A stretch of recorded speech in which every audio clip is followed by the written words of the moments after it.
नमस्कार, मैं हूं संजय शर्मा। आप देख रहे हैं 4PM न्यूज नेटवर्क। प्रधानमंत्री जी की गजब लीला है और अपनी लीला में फंस गए हैं। चाहे महिला आरक्षण की बात हो, चाहे विदेश नीति की बात हो, प्रधानमंत्री का एक एक स्टेप उन पर भारी हो रहा है। सुनिए आज मेरे मन की बात और फिर बताइएगा कि मैं सही बोल रहा हूं या गलत बोल रहा हूं। महिला आरक्षण को लेकर हंगामा थमने का नाम नहीं ले रहा। प्रधानमंत्री जी ने चाल तो बहुत अच्छी चली थी कि एक भ्रम पैदा हो जाए, विपक्ष का ये आरोप लग जाए कि साहब विपक्ष जो है वो महिलाओं का विरोधी है।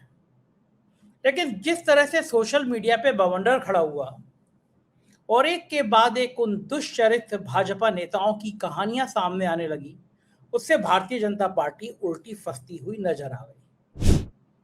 एक से एक बाद नेहा राठौर ने पूरी सूची गिना दी कि कौन है भारतीय जनता पार्टी के नेता जिनको नारी शक्ति की इतनी याद आती है और कितना दामन गंदा है इनको नारी शक्ति को लेकर। कांग्रेस ने भी एक अलग अभियान छेड़ दिया है और जब राष्ट्र के नाम संबोधन हुआ तो बहुत देखने लायक बात थी, चर्चा लायक बात थी। प्रधानमंत्री जी ने पूरे संबोधन में कांग्रेस का नाम जितनी बार लिया उसकी आधी बार भी उन्होंने महिलाओं के आरक्षण की बात नहीं करी। और लगातार लगातार ये बात होती रही कि आखिर प्रधानमंत्री जी चाहते क्या हैं, प्रधानमंत्री जी सोच क्या रहे हैं, क्योंकि कांग्रेस का नाम, कांग्रेस की जब ये प्रधानमंत्री जी के गले से उतर ही नहीं रहा है कि बात महिला आरक्षण की करनी है या केवल और केवल कांग्रेस की करनी है, ये प्रधानमंत्री जी सोच नहीं पा रहे हैं। दरअसल जैसे ये ऐलान हुआ कि प्रधानमंत्री जी राष्ट्र को संबोधन करेंगे तो सोशल मीडिया में थोड़ी सनसनी फैल गई कि पहली बार ऐसा हुआ है कि एक बिल गिरा है और शायद नैतिकता के आधार पर प्रधानमंत्री जी जितना गिरे हुए हैं, ट्रंप चचा जितना अपमान कर रहे हैं कि शायद प्रधानमंत्री जी इस्तीफा दे दें। लेकिन प्रधानमंत्री जी आए और राष्ट्र के नाम संबोधन उन्होंने बाकायदा किया और केवल कांग्रेस को कोसने के लिए किया। कई राज्यों में चुनाव चल रहे हैं और आप सोचिए नेशनल लेवल पर संबोधन प्राइम मिनिस्टर का हो रहा है। ज्ञानेश कुमार गांधी जी के 3 बंदरों की तरह हैं, उन्हें ध्यान नहीं आ रहा कि ये सब भी चुनाव आयोग के नियम में होता है। क्या आप नेता प्रतिपक्ष को ऐसा मौका दे सकते हैं कि वो चुनाव के बीच में आकर ऐसी बातें करें? और सोशल मीडिया पे ये लगातार कुछ मजेदार चीज चल रही है। एक ट्विटर अकाउंट है कृष्णकांत जी का, उन्होंने लिखा पुलवामा आतंकी हमला, देश के नाम कोई संबोधन नहीं। इतना बड़ा हमला हुआ, प्रधानमंत्री जी को आके बताना चाहिए, लेकिन देश के नाम कोई संबोधन नहीं। चीन का गलवान हमला, देश के नाम कोई संबोधन नहीं, प्रधानमंत्री जी गायब थे। किसान आंदोलन, 750 किसान शहीद, देश के नाम प्रधानमंत्री जी का कोई संबोधन नहीं। जब मामला ज्यादा बढ़ गया तो ये कहा कि मेरी तपस्या में कोई कमी रह गई, मैं ये बिल वापस लेता हूं, लेकिन देश के नाम कोई संबोधन नहीं। मणिपुर में हिंसा चल रही है, महिलाओं के नग्न जुलूस निकाले जा रहे हैं, बलात्कार हो गए, लेकिन प्रधानमंत्री जी का मणिपुर का मान ही निकला सालों तक। कोई देश के नाम संबोधन नहीं कि मणिपुर में ऐसे हालात क्यों खराब होते जा रहे हैं। पहलगांव में देश पर सबसे घातक हमला, देश के नाम कोई संबोधन नहीं, ना पुलवामा में ना पहलगांव में। सीज फायर का ऐलान ट्रंप ने कर दिया, देश के नाम कोई संबोधन नहीं कि ऑपरेशन सिंदूर में भारत और पाकिस्तान के बीच में आखिर ये कैसे ट्रंप चचा बीच में आ गए और सीज फायर का ऐलान कर दिया, कोई देश के नाम संबोधन नहीं। ट्रंप ने देश की संप्रभुता को चुनौती दी, कोई संबोधन नहीं। भारत में ऊर्जा संकट खड़ा हो गया, कोई संबोधन नहीं। केरल हिमाचल में आपदा भयानक तबाही, कोई संबोधन नहीं। नोटबंदी, जीएसटी, लॉकडाउन से लाखों उद्योग तबाह, कोई संबोधन नहीं। संबोधन हुआ है एक झूठ को सच बनाने के लिए, संबोधन हुआ है बताने के लिए कि जो महिला आरक्षण बिल 2023 में पास हो चुका उसे 2026 में विपक्ष ने रोक दिया। ये बड़ी गनीमत है कि ये नहीं बोला कि नेहरू की वजह से हम इस बिल को लागू नहीं कर पाए और दबा के बैठ गए।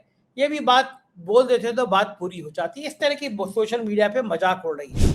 कहा तो 2023 में इन गोदी मीडिया के एंकरनियों ने नाच नाच के कहा कि महिला आरक्षण बिल पास हो गया, और अब ये कोई नहीं बता रहे कि ये महिला आरक्षण बिल दरअसल सीटें बढ़ाने का एक सुनियोजित षड्यंत्र था, दक्षिण के राज्यों को काटने का षड्यंत्र था, उनकी राजनीतिक हैसियत खत्म करने का षड्यंत्र था।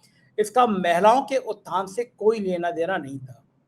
लेकिन जिस हिसाब से सोचा था भारतीय जनता पार्टी ने कि इस महिला के बिल के जरिए वो बदनाम कर लेंगे, वो आरोप लगा देंगे कांग्रेस को, वो कामयाब होता हुआ मोदी जी की रणनीति में अभी तक नजर नहीं आ रहा। आप स्थिति देखिए, अमेरिका ने जो भारत का हाल किया, जब विदेशी नागरिकों को निकालने का मामला आया, दुनिया के तमाम देशों से नागरिक निकाले गए, लेकिन केवल भारत के लोग ऐसे थे जिनको हथकड़ियों और बेड़ियों में लगाकर वापस भेजा गया। क्या हमारे देश के प्रधानमंत्री को, हमारी सरकार को इतना भी हिम्मत नहीं हुई कि वो एक नोट लिखकर ये वापस करते? ये कहते अमेरिका को कि आपकी हिम्मत कैसे पड़ी कि किसी भारतीय को वो आप हथकड़ी और बेड़ी लगा रहे हैं। छोटे छोटे मुल्कों ने मना कर दिया कि हम जहाज नहीं उतरने देंगे, हम अपना जहाज भेज रहे हैं, हम अपने लोग वापस बुला रहे हैं। लेकिन ट्रंप के मामले में सरकार बोलने को झिझकती रही, कुछ बोल नहीं पा रही, डरी हुई सरकार। फिर लोगों ने कहना शुरू किया कि एप्स्टीन फाइल का मामला है, कोई ना कोई ऐसी नस दबी हुई है जिससे सरकार बोल नहीं पा रही।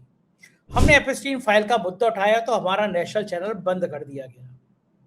सूचना प्रसारण मंत्रालय ने सुनवाई में कहा, कोर्ट में भी कहा कि साहब ये एप्स्टीन फाइल को लेकर उन्होंने कुछ कुछ बोला। तो डर क्या है एप्स्टीन फाइल का? देश को ये संबोधन करके बता देते हैं ना प्रधानमंत्री जी कि मेरा हरदीप पुरी का या किसी का भी एप्स्टीन फाइल से कोई लेना देना नहीं है। आखिर चोरी किस बात की, डर किस बात का? लेकिन प्रधानमंत्री जी बोलने को तैयार नहीं है, एप्स्टीन फाइल का जिक्र करने को तैयार नहीं है। तो आखिर फिर तो लोगों के मन में ये शंका होगी ना कि कहीं ना कोई कुछ ना कुछ तो ऐसा है जो दाल में काला है। आखिर कैसे बदनाम भाजपा के नेता अभी तक पार्टी में बने हुए हैं? एक लंबी सूची है जिन पर महिलाओं के आरोप लगते रहे हैं, महिलाओं के शोषण के आरोप लगते रहे हैं। फिर किस मुंह से आप महिला आरक्षण की बात करते हैं? उधर ईरान की हिम्मत का कोई जवाब नहीं है। ट्रंप को और अमेरिका को इतना दो टूक चेतावनी देने वाला मुल्क उसने पूरी दुनिया की एक स्थिति बदल दी है। जिस सुपर पावर को अमेरिका को कहा जाता था वो सुपर पावर खत्म हो गई, अब एक नई सुपर पावर ईरान के रूप में नजर आ रही है। शर्म की बात देखिए, एक मौका था भारत के लिए कि भारत इस युद्ध को रुकवाने के लिए एक पहल कर सकता था, दोनों देशों से बात करता। ईरान हमारा पुराना दोस्त रहा है, अमेरिका से हम बात कर सकते थे, लेकिन मोदी जी को बहुत षड्यंत्र के तहत इजराइल बुला लिया गया। और हमारे अजीत डोभाल जी, वो तो शायद पिक्चर ही बनवाते रहते हैं, उन्हें पूरा पता ही नहीं रहता कि दुनिया में चल क्या रहा है। प्रधानमंत्री इजराइल गए और फिर उसके बाद युद्ध शुरू हो गया। पूरी दुनिया में ये मैसेज गया कि हमारी सरकार भी कहीं ना कहीं इनडायरेक्ट वे में कहीं ना कहीं इस रूप में शामिल थी। खंडन करना चाहिए था प्रधानमंत्री जी को, आलोचना करनी चाहिए थी इजराइल की कि किस तरह आपने बुलाया, क्यों युद्ध शुरू किया गया। खामनेई साहब मारे गए, एक शब्द प्रधानमंत्री जी या भारत सरकार की तरफ से शोक संवेदना नहीं आया। और फिर पाकिस्तान, उसकी तो लॉटरी लग गई। जिस देश को भारतीय जनता पार्टी के नेता बात बात में कहते थे पाकिस्तान चले जाओ, पाकिस्तान चले जाओ, आज वो पाकिस्तान हर जगह सुर्खियों में है। इस्लामाबाद की शिखर वार्ता टाइप का सीन बन गया पूरी दुनिया में। अमेरिका आ रहा है, ईरान आ रहा है, कल को ट्रंप भी अमेरिका पाकिस्तान आ सकते हैं। हमारी बेवकूफियों ने, हमारी नादानियों ने वो जो देश तबाही पे, बर्बादी पे जा रहा था, उस देश को आज पूरी दुनिया में स्टेब्लिश कर दिया। अमेरिका खुलेआम पाकिस्तान की तारीफ कर रहा है और हमारे विश्व गुरु जी कुछ बोल नहीं रहे हैं। गोदी मीडिया के एंकर कहानी पे कहानी चला रहे हैं कि साहब ट्रंप को अकल नहीं है, अमेरिका को अकल नहीं है, पाकिस्तान आतंकी देश है। अरे भैया सारी अकल है इनको, लेकिन तुम्हारी विदेश नीति इतनी फेलियर है, तुम्हारी विदेश नीति इतनी कबाड़ा है कि तुमने पाकिस्तान को एक मौका दे दिया कि पाकिस्तान दुनिया में एक बड़े देश के रूप में स्थापित हो गया। इतना मौका दे दिया, पता नहीं आप कहां खड़े थे। और भारत में अगर आप सवाल पूछ लें तो फिर नानी मर जाती है। तो तुरंत 4 PM का जैसे नेशनल चैनल बंद हो गया, ऐसा चैनल बंद करा दिया जाता है। कोई सवाल नहीं, कोई अभिव्यक्ति की आजादी नहीं। हमारी एंकर फिजा ने एक इंस्टाग्राम की रील बना दी तो वो रील प्रतिबंधित कर दी गई। ये एक नया मुल्क है, एक नई भारत की सोच है। यहां पर मुद्दे क्या होते हैं? मुद्दे होते हैं कि अब्दुल की चोरी टाइट हो गई। ये मुद्दे नहीं होते कि हम दुनिया में हमारी स्थिति क्या हो रही है। हमारे पासपोर्ट की रैंकिंग लगातार गिरती जा रही है, हमारी मानसिक शांति खत्म होती जा रही है। भारत वो देश था जहां लोकतंत्र की अभिव्यक्ति की आजादी थी, पूरी दुनिया में हमारा मान था, सम्मान था। अब वो देश हमारा बदलता जा रहा है जहां पे लोकतंत्र की बात कहना गुनाह हो गया है, सच बोलना गुनाह हो गया है। आप सच बोलेंगे तो मुकदमे कायम किए जाएंगे, चैनल बंद करा दिया जाएगा और फिर गोदी मीडिया के एंकरियां डांस करेंगे कि वाह प्रधानमंत्री जी क्या लाए आप। वो जो गोदी मीडिया के एंकरियां जो 2023 में ये ट्वीट कर चुके थे कि महिला आरक्षण बिल पास हो गया, ऐतिहासिक पास हो गया। आज वो कह रहे हैं कि देखो बिल अटक गया।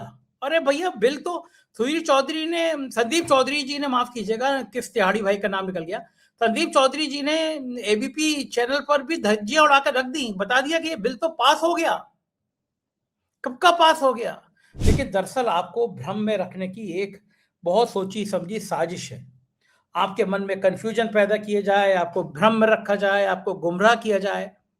किसी भी स्थिति में आपको इसी भ्रम में रखा जाए। साहब, महिलाओं के लिए बड़ा बुरा काम कर दिया कांग्रेस ने, इंडिया गठबंधन ने। लेकिन थोड़ा सा अध्ययन करिए, थोड़ा सा दिमाग लगाइए, भारत की महिलाओं को समझाइए कि जो पार्टी ये नहीं कर सकती, भाई 543 सांसद है, कल घोषणा कर दो कि जितने सांसद हैं इसी में से आधा 33 नहीं 50% आरक्षण महिलाओं को। देखिए कौन पार्टी विरोध करेगी। आप 543 पहले सीटें बढ़ाओगे 850 और फिर महिलाओं के आरक्षण को दोगे। खेल समझ में आता है महिलाओं को। महिलाएं कम भी पढ़ी लिखी हो लेकिन जानती हैं, आपकी नीयत जानती हैं कि आपकी नीयत क्या है। इसलिए ये आरक्षण का बिल मुझे लगता है भाजपा के गले की फांस बन जाएगा। राजनीति के इस पहलू पे समाज के सब लोगों को जागृत होना चाहिए। मैं आपसे भी गुजारिश करूंगा कि आप ये वीडियो को सुन के बताएं कि आप क्या सोचते हैं। भारत की विदेश नीति क्या सफल है? भारत की कूटनीति क्या सफल है? क्या अजीत डोभाल का रोल सही है? महिला आरक्षण के बिल पे प्रधानमंत्री का मुद्दा सही है? बताइएगा जरूर, मुझे आपकी राय का इंतजार रहेगा। शुक्रिया, थैंक यू।